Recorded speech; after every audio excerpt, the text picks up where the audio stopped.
Hello and welcome back to the Toffee YouTube channel, your source for all things Everton. My name is Thomas. Terry's joined me today and we're going to preview the game against West Ham United. Just a quick couple of stats to start off with. West Ham currently sit 8th in the table with 12 points. They're on a decent run of form, kind of average. In the last 5 games, they've got 1 win against Manchester United, 2 draws against Bournemouth and Villa, and 2 losses, 1 against Palace and 1 against Oxford United. In comparison to Everton, obviously we're currently 18th in the table, the relegation zone. We currently sit on 7 points in our form in the last 5 games. 1 win against Sheffield Wednesday, and 4 losses against Bournemouth, Sheffield United, Manchester City, and Burnley. Not a great start there. Just going off the back of Burnley, kind of sum up just how disastrous was the Burnley result? Was it the end of the world? Was there positives, or was it basically just this is rubbish? This is drastic changes needed. Yeah, the second one.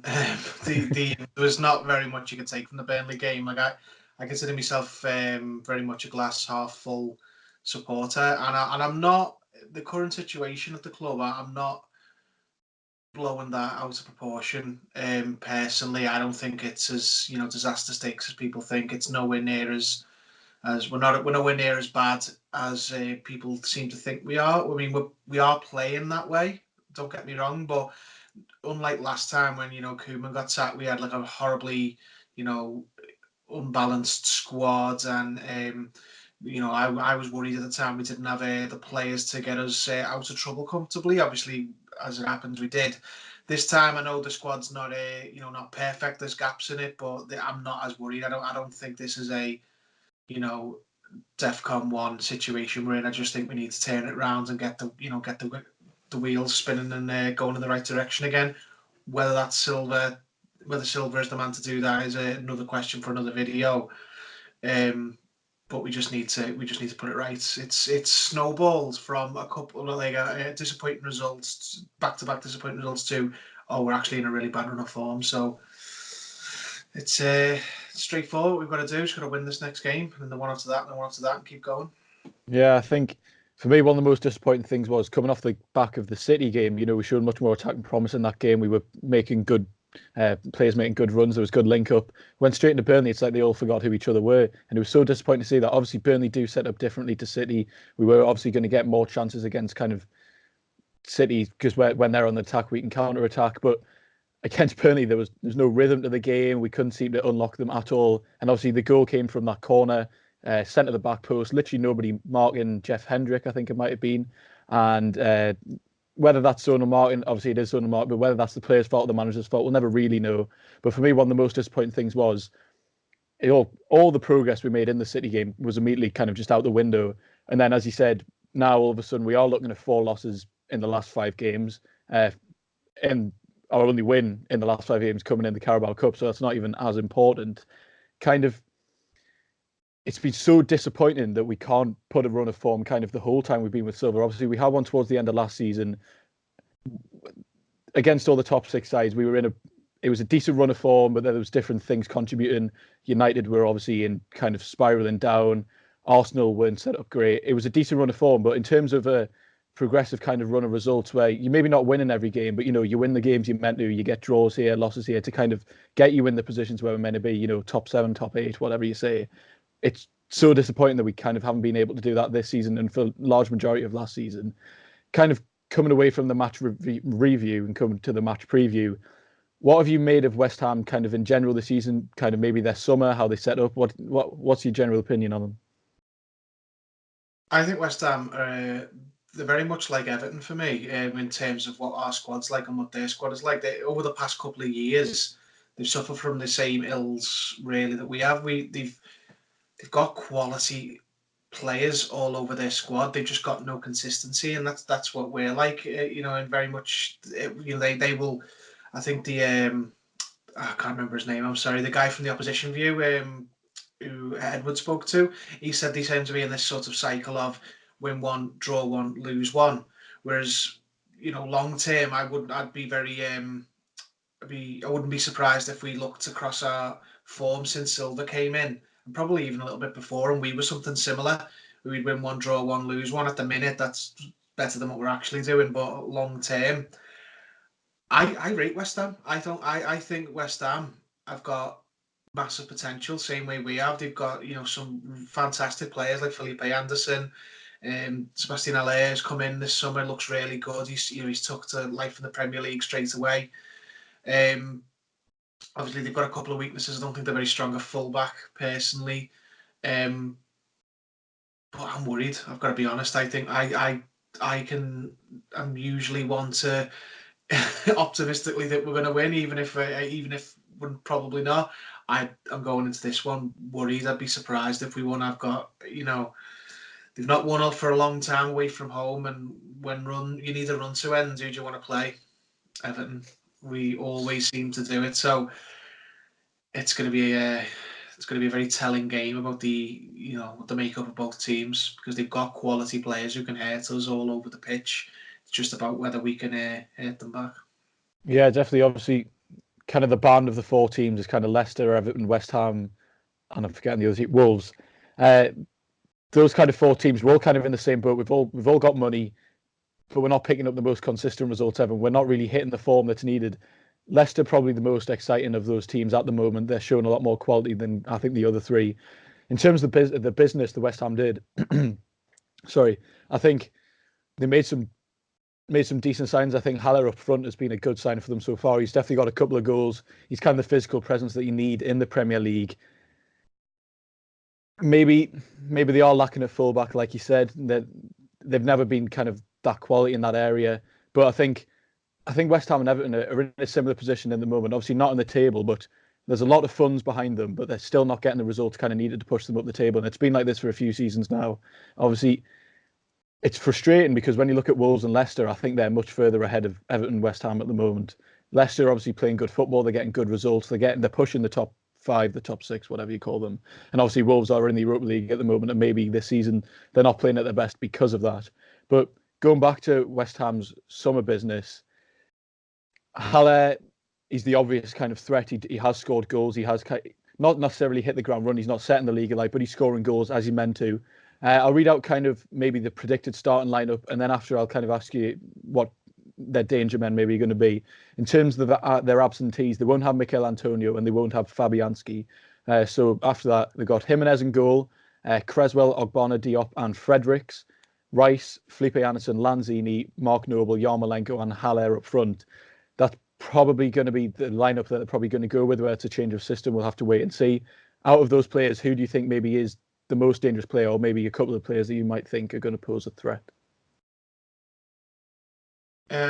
Probably Felipe Anderson, because as good as Sebastian Haller is, he's going up against, two big stopper centre backs. I know we've been pretty poor at the back the last few games, but I think the likes of Yerry Mina, Michael Keane, they'll be a lot more comfortable with a Haller type striker than they would have been with, say, Callum Wilson from the other week. But we've obviously got Seamus Coleman out, and Djibril Sidibe is a bit of an unknown quantity. So Felipe Anderson's one of the best attacking, wide players in the league outside of like the top 2 clubs. And I, think he'll be really tested. He's going to need Richarlison to help him out, Sidibe, because he's going to be up against one of the better players in the league on his debut, and he might have a bit of a tough time of it. So I'd probably say Anderson.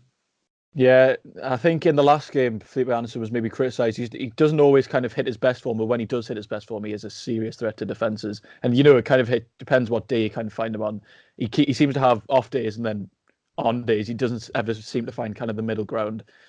Knowing Everton, we're trying to get away from the mentality and everything, but knowing Everton, he's probably going to have one of his on days against us. I think probably the combination of Felipe Anderson and Sebastian Haller, is that going to be too much for our defence to handle?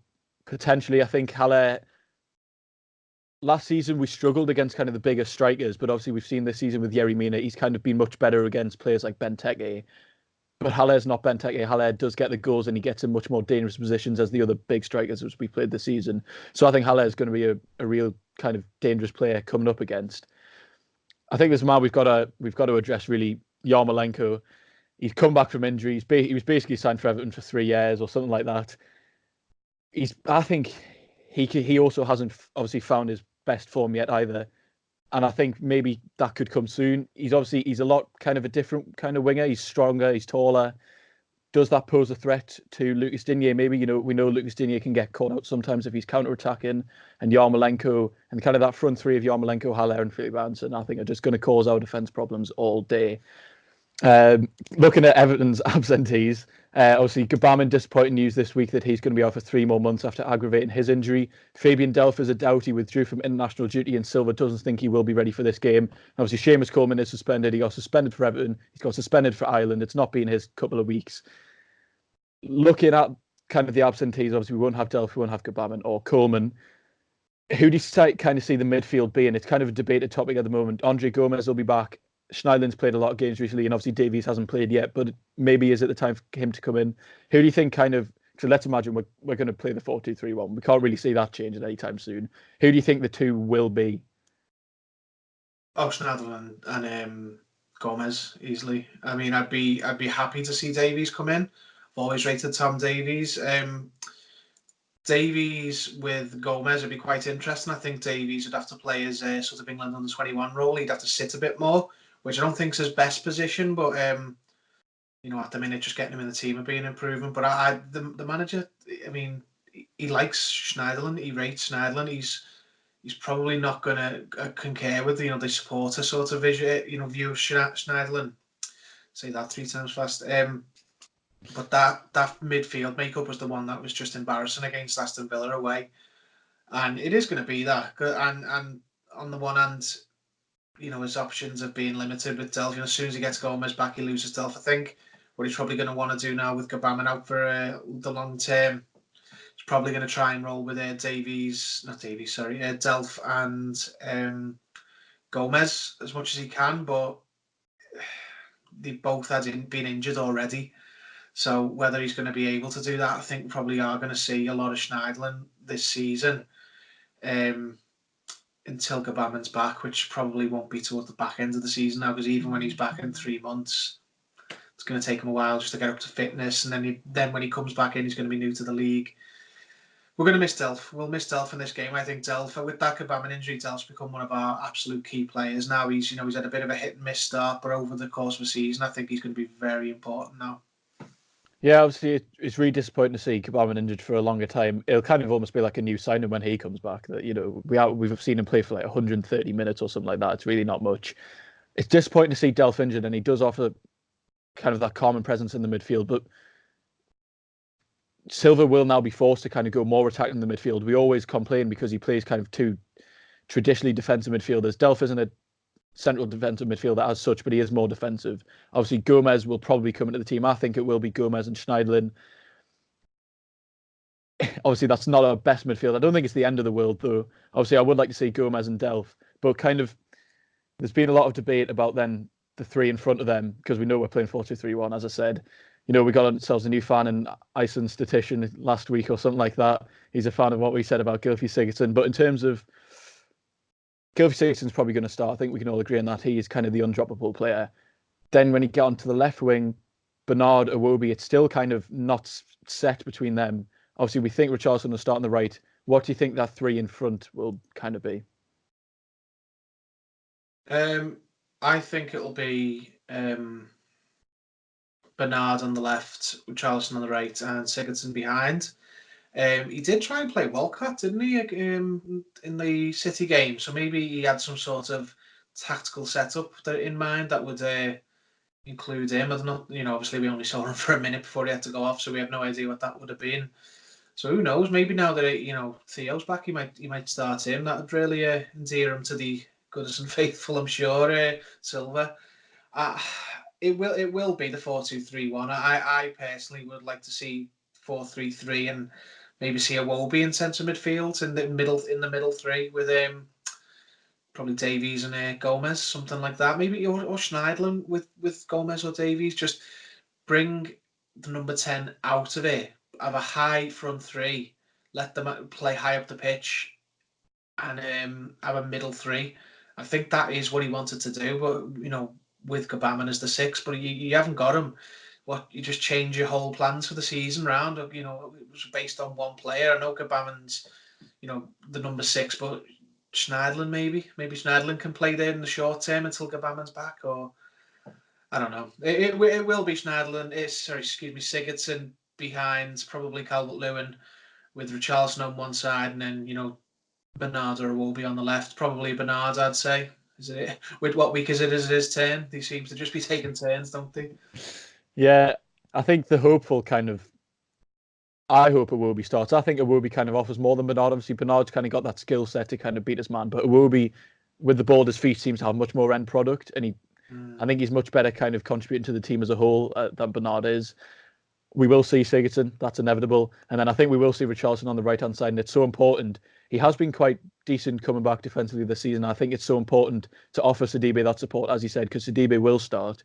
And I think it's so important for him to be tracking back and protecting Sidibe against, obviously, a very dangerous winger. Felipe Anderson, Sidibe hasn't really had the time so far to adjust to the league, but he is going to just be thrown in here. Kind of has to be. We don't have another right-back, really, apart from Mason Holgate. So, kind of the lineup we've kind of agreed on here: Pickford in goal, Sidibe, Keane, Mina, get that right every week, Digne, Gomez and Schneiderlin sitting. You think Bernard on the left wing, I think maybe Iwobi, Sigurdsson and Richarlison, and then I think we're both in agreement, Calvert-Lewin up front. Calvert-Lewin's still playing well, he's scoring goals, you can't really drop a striker that's scoring goals no matter how they're really going in. I disagree. I think he was scoring goals, but he was atrocious against Burnley. Yeah. I think he will start. I do think he will, but I don't think he should. We play Keane. We bought Keane. Like, I understand you don't want to throw him straight in and so on, and let him adapt to the league. But it's how many games in are we now? 8 games, plus cup games. Like, what are you going to do? Just keep hold him back for this. Keep him on the bench till January. Just start playing him and see what if he can do anything else, especially in these home games against teams where you might get a bit of space, because what Calvert-Lewin does, is offer a physical presence, but the West Ham centre-backs are not going to be bullied by Calvert-Lewin, I'm afraid. So I think I'll roll a bit different. I would start Keane, but I'd put my house on it being Calvert-Lewin personally. Yeah, I think maybe Silva won't want to kind of harm his confidence or whatever. They're all young players, obviously, and obviously he did get those 4 goals, I think, last month. And then he was disastrous against Burnley, but, strikers have off days. I don't think he'll drop him yet. Maybe another bad game, and then he will. I think we'll probably see Keane later on. That tends to be the substitution that's made. Kind of just to round off the video, straight up predictions. What do you think is going to happen? I'm going to say 2-1 West Ham. Wow. Ever the optimistic Terry has gone for 2-1 West Ham. If Jerry's watching this, he's just dropped his drink, because I never ever predict us to lose. But I'm a bit on the pessimistic side today when it comes to Everton. Yeah, I can't really see us winning, but I don't want to predict a loss. I'll just go for a 1-1 draw maybe. But I can't really see how the game's going to go. You never really know what Everton are going to turn up. At the moment, it's a bad Everton. But it's been the international break. There's been time. Will we see a better performance? We can only hope so. So thank you all very much for watching. Be sure to check out Terry's social media just below his face there. Check out my social media just below me, and all of the Toffee Blues social media in the description. Thank you very much for joining me, Terry, and let's hope for a good result on Saturday. Thanks for watching. Goodbye.